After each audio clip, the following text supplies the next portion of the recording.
Alam nyo guys, di na kailangan natin magsalita dito.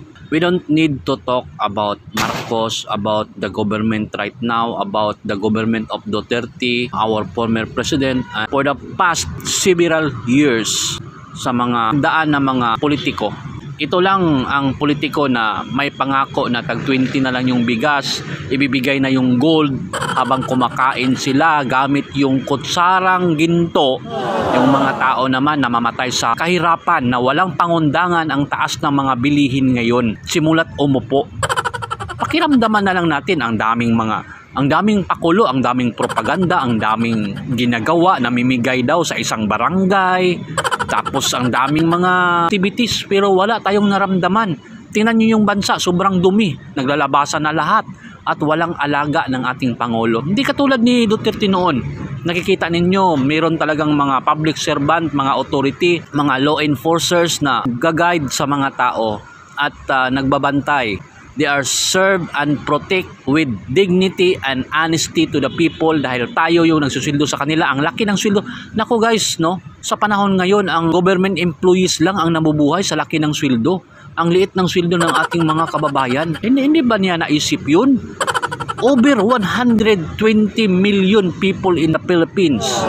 Pero naghihirap because of poverty. Mahiya naman siya na walang ginawang maganda simula't umupo pa. Habang kumakain sa gintong kutsara, yung mga tao nagugutom sa hirap, ang daming namamatay dahil sa hirap, dahil sa mahal ng mga bilihin. Naku guys, tapos ganun pa rin kayo, Marcos pa rin? Mag-3 taon na, daming pera na nakita ng ating government ngayon dahil walang pandemic, overflowing na yung economics natin, yung mga taxes natin, hindi tayo makagalaw kung without taxes. Billion of money guys, every month ang nakukuha ng ating government. Pero sobrang hirap ng ating bansa, sobrang hirap at yung mga mahihirap, kawawa dahil hindi na makabili sa kanilang mga bilihin dahil sobrang mahal. Yung pamasahe ang mahal. Panahon ni Duterte, free pamasahe. Ang mura ng mga bilihin. Hindi natin kailangan dito ipaliwanag lahat. Dahil nakikita naman natin at ramdam na ramdam natin ang paghihirap ngayon. Na sobrang hirap ngayon guys. Sa sobrang dami ng pera ng ating government. Umutang pa ng $4 billion. Busy pa sa mga confidential fund. Yun guys, no, yung confidential fund, hindi na dapat i-ano yun kasi democratic country tayo, dapat ma-question yun.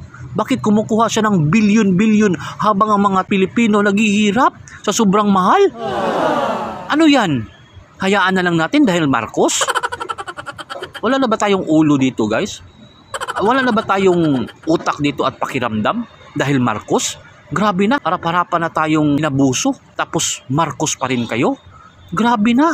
Mas worse pa sa dilawan ang nangyari sa Pilipinas, sa totoo lang. Pero hindi na dapat natin sabihin to dahil ramdam na ramdam natin pero walang ginagawa eh. Kawawa yung mga inosente.